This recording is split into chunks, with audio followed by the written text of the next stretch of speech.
Cinema ലോകത്തിന് ഇത് തീരാനഷ്ടം. പ്രശസ്ത തെന്നിന്ത്യൻ നടി പുഷ്പലത അന്തരിച്ചു. 87 വയസ്സായിരുന്നു. ചെന്നൈ ടി നഗരത്തിലെ വീട്ടിൽ വെച്ച് ഇന്നലെയാണ് മരണം സംഭവിച്ചത്. വാർദ്ധക്യ സഹജമായ അസുഖങ്ങൾ ബാധിച്ച് ഏറെ നാളുകളായി ചികിത്സയിൽ കഴിയുകയായിരുന്നു നടി.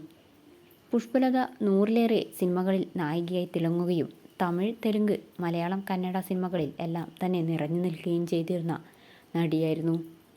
ഒരു കാലത്ത് തെന്നിന്ത്യൻ സിനിമാ ലോകം മുഴുവൻ പുകഴ്ത്തപ്പെടുകയും വാഴ്ത്തിപ്പാടുകയും ചെയ്ത നടിയുടെ വേർപാട് താരലോകത്തിന് വലിയ ഞെട്ടലാണ് നൽകിയിരിക്കുന്നത്.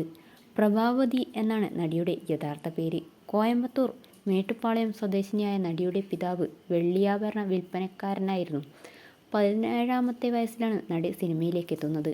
തുടർന്ന് 1955 മുതൽ 87 വരെയുള്ള 32 വർഷക്കാലത്തോളം സിനിമാ രംഗത്ത് സജീവമായിരുന്നു.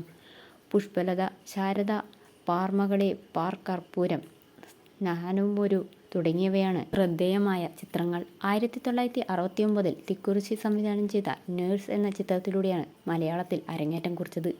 നടിയായും സഹനടിയായും നിറഞ്ഞുനിന്ന പുഷ്പലത നടനും നിർമ്മാതാവുമായ MVM രാജൻ്റെ ഭാര്യയാണ്. 1963 MVM രാജൻ അഭിനയിച്ച ഞാനും ഒരു പെണ്ണെന്ന സിനിമയിൽ പുഷ്പലതയുടെ ഒരു പ്രധാന വേഷത്തിൽ അഭിനയിച്ചിരുന്നു. ഈ സിനിമയുടെ ഷൂട്ടിങ്ങിൻ്റെ സമയത്താണ് ഹിന്ദുവായ രാജനും ചെട്ടിനാട് കത്തോലിക്ക കുടുംബത്തിൽ നിന്നുള്ള പുഷ്പലതയും തമ്മിൽ പ്രണയത്തിലാവുന്നതും പിന്നീട് വിവാഹം ചെയ്യുന്നതും. രാജുവിൻ്റെ 2ാം വിവാഹമായിരുന്നു ഇത്. അന്നത്തെ ലക്സ് സോപ്പിൻ്റെ പരസ്യത്തിൽ മോഡലായി വന്ന പുഷ്പലത അഭിനയിക്കുകയും ചെയ്തിട്ടുണ്ട്. വിവാഹശേഷം തമിഴ് സിനിമയിലെ സ്റ്റാർ കപ്പിൾസായി മാറുകയായിരുന്നു പുഷ്പലതയും രാജനും. ഇരുവരും 2 മതവിഭാഗത്തിൽപ്പെട്ടവരായിരുന്നെങ്കിലും വിവാഹശേഷം ക്രിസ്ത്യാനിയിലേക്ക് കുടുംബം മുഴുവനായി മാറുകയായിരുന്നു.